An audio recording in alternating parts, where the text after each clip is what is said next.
February the 13th, Okay. 2012.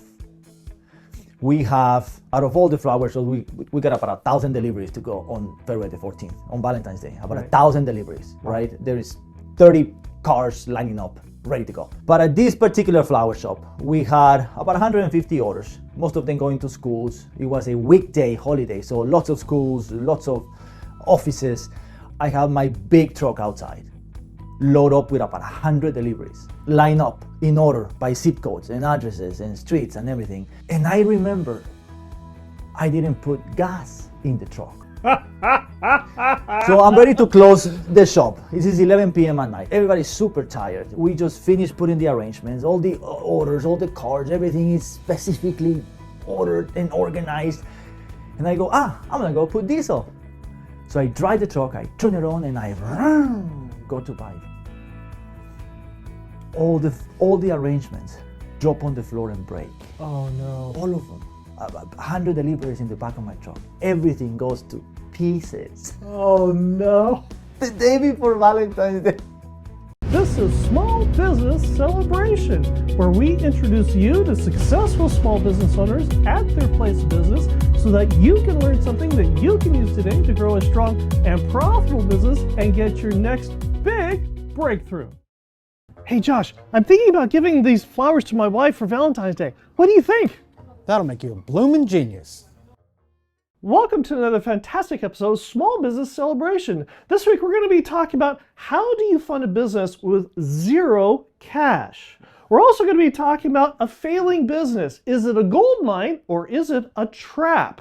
And to guide us this week is Gabriel Kaehler, the owner of the Bakersfield Flower Market. Welcome to Small Business Celebration. Thank you for having me, Michael. And for visionaries who don't know who you are you and what is it that you do? My name is Gabriel Kaehler, and I am Central California largest flower importer. I own Bakersfield Flower Market. One of the things that's really neat about this location is you don't sell eggs. And yet, the front of your business says Farmer John's Eggs. What happened with that? So, 2008, I'm trying to look for a location. Right. I come to Mr. John Lewis. He owns this warehouse. Okay. And I go, Mr. Lewis, can I rent this place from you? And he goes, Gabriel, we're going to shake on it, but you never take my dad's name off the building. And we shake on it, and that was it. Every time I paint my building, I have to put his company's name on the building. Because you repainted this building, what, a year ago or 2 years ago? Yeah, well, not only repainted it, but we have spent quite a bit of money fixing this building, yes. And this is something that has stayed with you since the very beginning of your career in this. It was 2003, I get a job in LA. This guy from Ecuador, Ricardo Manjarres was his name, is his name. He gives me a job driving a truck into Bakersfield, selling fresh cut flowers. Okay. It was 1 day a week. It was on Tuesday. And he would pay me $300 a day. I would go to Cinderella, I would go to Log Cabin, I would go to all the flower shops in town. Right. I would sell $3,000 on a Tuesday, then I would go back. You sold $3,000 worth of flowers in one day? On a single day, about 10 customers. So it wasn't that much. It was about $300 a customer, 10 customers a day, $3,000. It wasn't that great, but the commission was good. It was $300, that's the 10% commission. So I tell my boss, Ricardo, who eventually became my compadre, he baptized my son. I tell Ricardo, you pay me too much. I think you should pay me less. Okay. And he goes, how come? I say, well, you pay me 10% of sales, and I got a deal for you. Why don't you start paying me 6%? And he goes, what's the catch? And I go, well, you have to let me your truck for the whole week. So instead of only 1 day, I need to get on your truck for the whole week and just fill it with flowers, and I'll do the rest. And he said yes. So I start coming to the Central Valley more than 1 day. You know, I would come to Bakersfield, then I'll drive to Delano, Hanford, Lemoore, Visalia, Fresno, eventually all the way to Sacramento. I would spend 6 days driving that thing. And 6% commission. At 6% commission.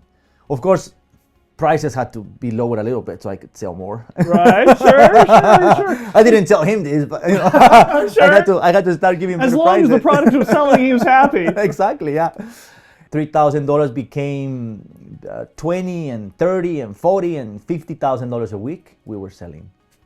But then something serendipitous happened.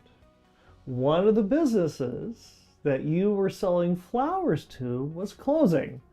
That was in 2014. Okay. So first I had to figure out how to stay in business. Okay. Or how to go in business. Ah, okay. Right? First So I had to figure out, well, I'm jobless. I need to go get me hired somewhere. Right.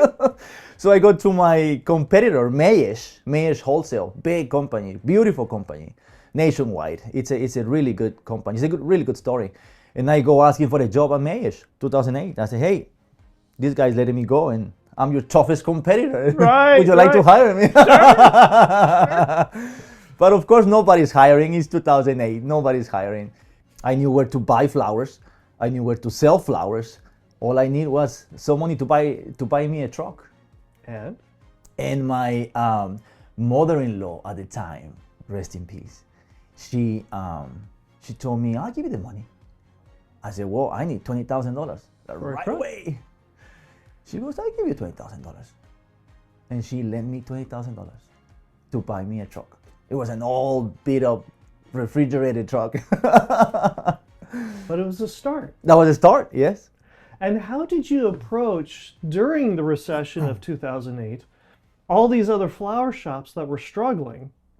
I think flower shops or the flower industry is a really bad industry. I always say this. Every time You've been doing this for years and you say the flower industry is a bad industry. It's a horrible industry. There is no money in it. So I always say this, but people always try to self-employ.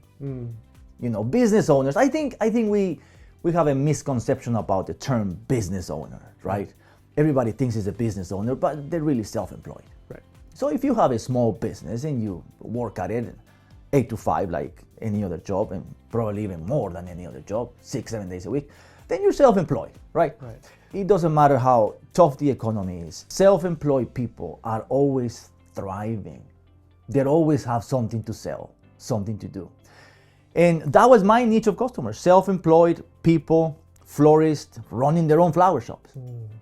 So there was an opportunity there to sell flowers to self-employed. Not too many business owners in the floral industry, but a lot of self-employed people. They had to buy flowers. Flowers is something you have to buy regardless you sell them or not. You buy flowers every week and you don't know if you're gonna sell them or not. Right. It's like making a bet. Right. You just gamble with whatever your budget is and you give it a shot. You have to have flowers in the cooler, otherwise you won't sell anything. And the only bet that's a solid bet is Valentine's Day, and that's once a year. Well, I would say Valentine's Day, Mother's Day. Okay. Those are the two largest holidays in the flower industry. So you're gonna sell 50% of your annual sales, you're gonna sell within those 2 months. How did you start the Bakersfield Flower Market? 2008, I buy me a truck. I start driving my own truck. I start buying flowers and I know where to sell them. So I'm driving the truck Monday through Sunday. I go pick them up, I go sell them. On my days off, I'm invoicing, I'm charging, I'm cleaning, I'm doing everything, Monday through Sunday. 2009 is where I start looking for a brick and mortar store where I can start wholesaling out of. And I'm thinking eventually I'll hire me a driver, somebody that can drive the truck. So somebody else who can drive 6 and 7 days a week instead of you. Yes, instead of me. So I can see it. My dream, my idea back then was to be able to have a desk and a phone where I can make phone calls all day and sell flowers. That was my idea. All I need is to have a desk and a phone so I can make all these sales. And here you are. 15, 16 years later. And if you've been going through and giving special flowers to those special customers that have been especially good to you, and because of that your business has grown, Maybe it's time to buy a new house. And to do that, I suggest you reach out to Mike Saba, a Zillow Premier Agent with Watson Realty, born and raised and never left Bakersfield. Give Mike Saba a call at 661-203-8406 or reach him at mikesaba1@icloud.com today. And Visioneers, if you've got a question, you've got a thought, something you'd like to learn about here on Small Business Celebration, reach out to us on LinkedIn, Facebook, and Instagram, and your question could appear just like Christy, who asks, how can you properly capitalize your business when you don't have much capital to start with? Because this is what happened with you. You were going through and you were distributing flowers, you were selling flowers, and then you came upon a business that was failing. By all standards, it was the largest flower shop in Central California. Okay. It's called Peter Perkins Flowers in Visalia. Okay. They opened in 1904. It's a great operation. I was the wholesaler for many years, so I knew how much they buy, so I knew how much they sell. And the owners, very rich people in Visalia, they didn't need a small business. Right. They came to me and say, Gabriel, I think you should buy Peter Perkins Flowers. And I said, well, yeah, I wish I could, but I don't have any money. Right. And Christy Jensen came to me and said, well, because we know you, we trust you, all you have to do is sign here and sign there. And I said, okay. So what was the arrangement like? So the arrangement was, I don't remember, $350,000 for a business that sells $950,000 a year. It has a 22% payroll, 35% cost of goods sold. That was the arrangement. I knew exactly what I was getting into. Not much profit. Like I said, the flower industry is not a great industry. There's a lot of volume, there's a lot of work, but there is not a lot of profit. So for an outsider to own a business, even if it's a large business, sometimes it's not worth it because most of your money goes to the wholesaler, to the person you're buying from. Right. They are some very smart people, and they knew nobody would be more interested than me in buying that thing, right? Right. To me, it was a dream come true. I get to own a flower shop. But how did the financials go on this? Because did they say, we're going to give you equity in the business? Are we going to do this payments over time for percentage growth? Or how did that part of it work? Because you had zero capital. Zero capital, yes. And they're not going to just give you the business and wish on a prayer that you're going to make it. It was a 10% down. Okay. So $300,000, it was a $30,000 down payment. Okay. It was More than your truck? More than my truck. Yeah, this is 2014. Right. By then I had some, a little bit of money saved up. Right. So it was a small percentage to get in. It was a 6% amortized during 20 years. Oh. Yes, at a 6% interest. This was owner financed. Owner finance, 100%. And they still own the land. So I was only buying the name. Oh, okay. I was only buying the name. So that was their collateral. If you failed, they still own the property. Yes. But you didn't fail. And eventually I owned the property. Nice. So eventually I went to Christy's mom who owned the property, and I told Arlene, I said, Arlene, this is a tough business to be in. Right. If I want to retire in 30 years, I need to own the land, and you know it. Sure. Now I'm an expert in owner finance, right? I mean, I know everything about owner financing. Sure. Because her daughter had taught me, right? Right. So I told Arlene, listen, I think you should owner finance me the land too. And that brings us to the Visioneer Game. And the Visioneer Game is brought to you by Minimum Press of Bakersfield. Big news, Bakersfield! Quick Signs is now part of Minimum Press of Bakersfield. That means you can still get the same trusted quality in signs, fleet graphics, and banners. For your business, fleet, job sites, or storefront, now with the convenience of a single point of contact for all of your visibility needs. With one call, one timeline, and one standard, Minimum Press of Bakersfield has you covered from unknown to top of mind. Give Minimum Press of Bakersfield a call at 661-323-7757 or visit them at mmpbakersfield.com today. And Visioneers, if you're not familiar with the way the game works, I have a random word generator here on my phone. I have no idea what the random word the generator is going to create, but more importantly, neither does our guest. And our guest has to each And our guest has to take each of 3 words that I give him and somehow associate each word with his business. Now, Gabriel, you do realize that the fate of the entire flower industry is based on your ability to get these 3 words correct. Okay. If you get one wrong, it's going to be utter devastation for the entire flower industry, which means every person who has a mother is not going to get a flower for Mother's Day. And it's all going to be your fault. Wow. Are you ready? I'm ready. Okay. I'm ready. Your first word is quantity. Quantity, when you need to buy a large amount of flowers, Right. you need to come to Bakersfield Flower Market for large quantity. Nice. There we go. 1 for 1. You got it. Okay. Your second word is suspect. When you are not sure who your Valentine's Day is going to be, I suspect you shouldn't be sending flowers. Nice. Love it. I love it. Oh, that's choice. Moral of the story, if you don't know somebody, don't give them flowers. Okay, and your final word, it's all on you, it's all on this. Your final word is critical. Critical. It is critical. You know who your Valentine's Day is before you call Bakersfield Flower Market and order flowers. It's good to know who your Valentine is going to be. Very good. That's 3 for 3. Well done. You have saved the universe. Well done, you. And now that you've saved the universe and all the flower markets of the world can rejoice, who would you like to thank?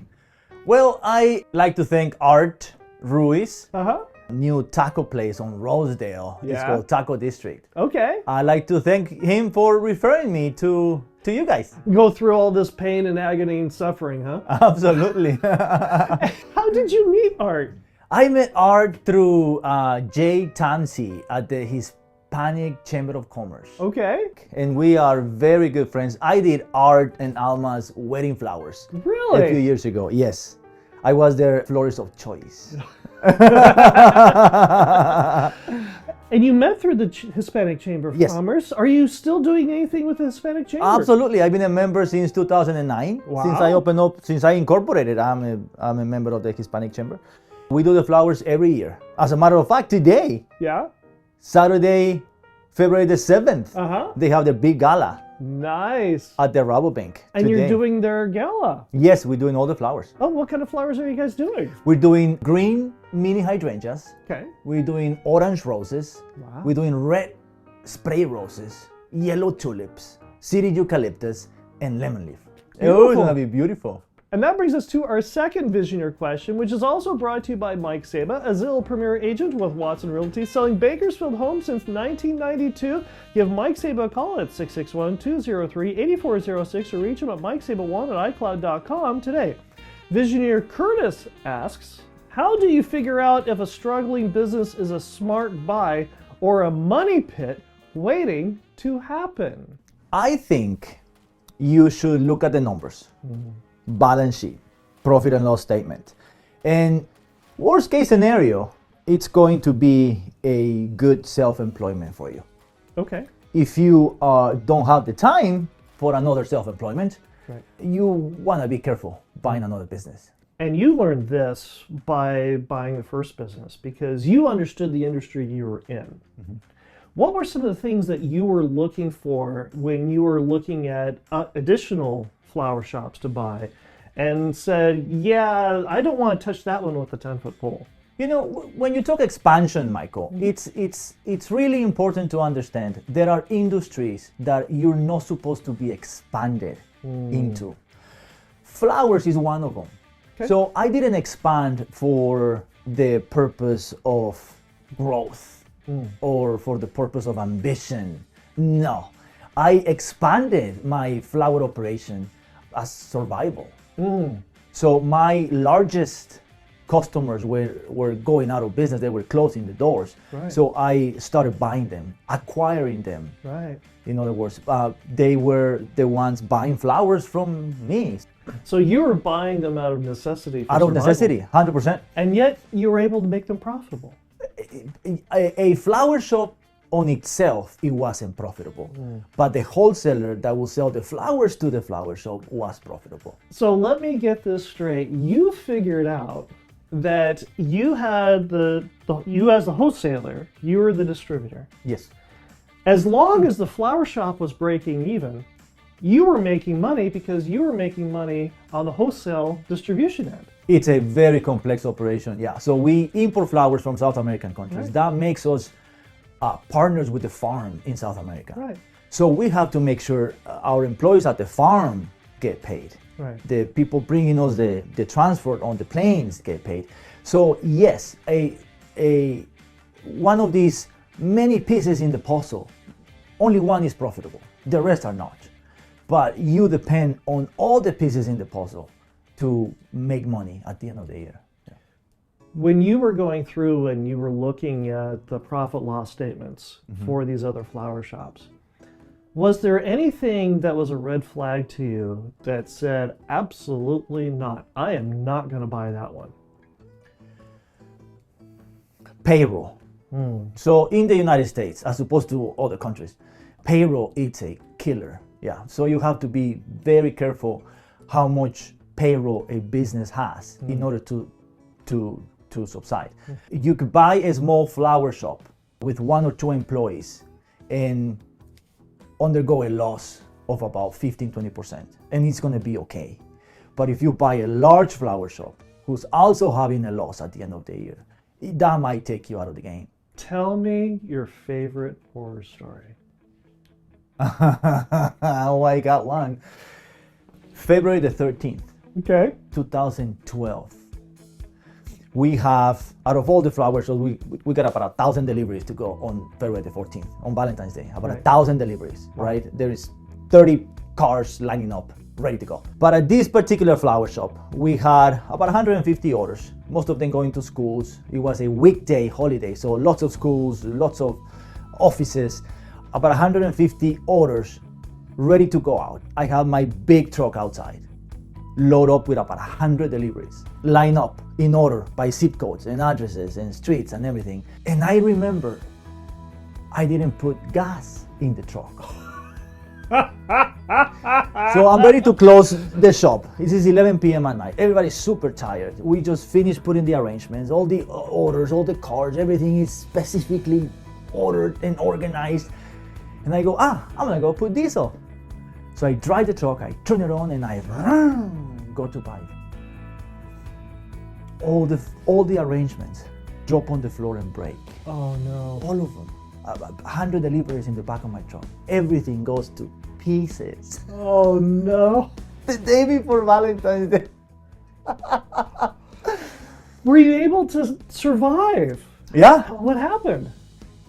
We had to stay there all night and redo everything. Sweep out all the glass and all the things? Yeah, but all the cards, all the messages, all the balloons, all the plush, all the orders. It's horrible. And the moral of the story is? Don't be so stupid. There's no moral here.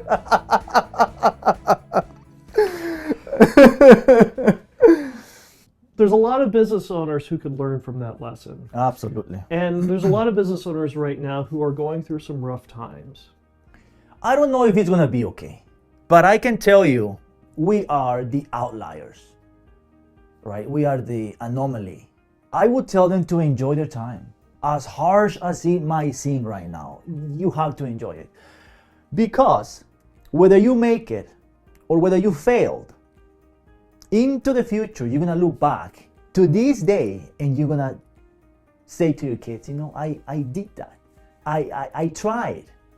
Your right to the pursuit of happiness is not only a privilege, but you ought to act on it. It is not only your right, but it is your duty to go and try it. So enjoy it. Because either way, it's gonna be memorable, whatever you're going through. If nothing else, you're going to have a great horror story to tell your grandkids. Exactly. You need these horror stories. Well, Gabriel, this has been a real treat. Thank you for joining us here on Small Business Celebration. Thank you, Michael. I appreciate you. If Visioneers want to learn more about you or come down here and visit, how do they do that? Bakersfieldflowermarket.com. Okay. Flower Market on Instagram. Okay. You can text me, 900-6175. And where are we? We are at the old Farmer John Eggs warehouse. Right. 2416 N Street, right behind the county building on Golden State. Still painted based on a handshake. Yes. And I'll be right back with my final thought.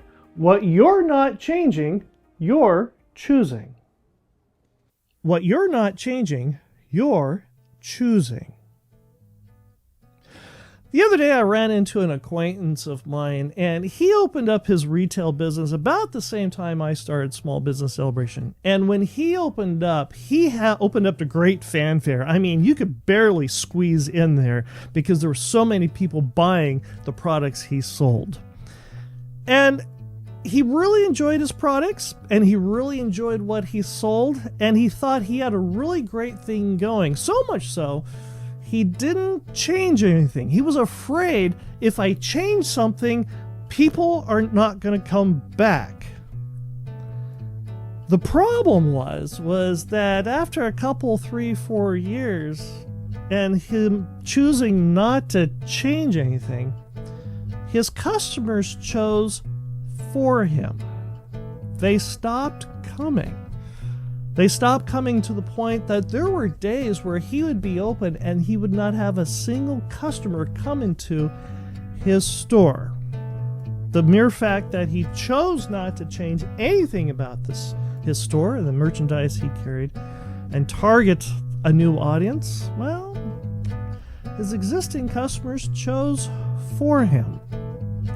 So if you've got a part of your business that things are not going as well as you would like, maybe it's time to start thinking about what to change in that part of the business. Because if you're not changing, you're choosing to allow somebody else to choose for you.